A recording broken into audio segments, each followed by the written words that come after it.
Good afternoon and welcome to my presentation. This afternoon we'll be looking at 4 different topics in communication. The first, the principles and components of effective communication.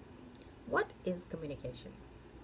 Communication is the transfer of information, thoughts, or ideas to create a shared understanding between a sender and the receiver. The sender sends a message through a channel which could be written or spoken. The receiver receives the message and gives their feedback. Let's look at some of the principles. You as a speaker, you want to know your audience. You want to know who they are, when you'll be speaking, where you'll be speaking.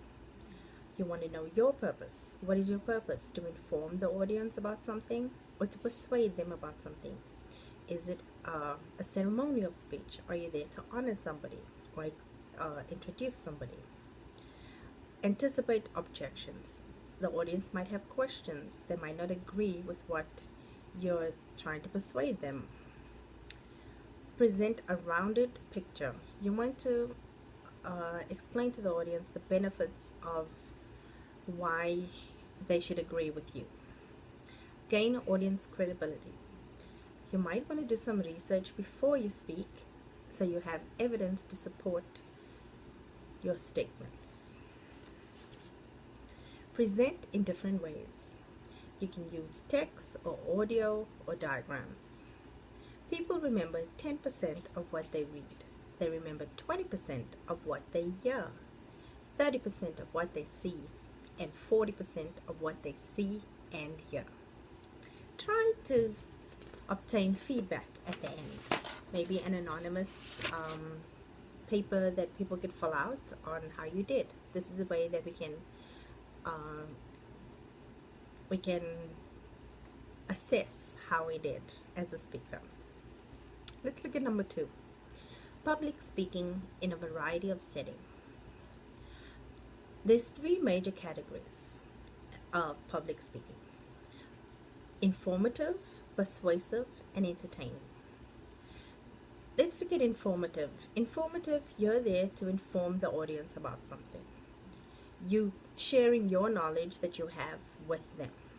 Persuasive, you're trying to persuade the audience about something.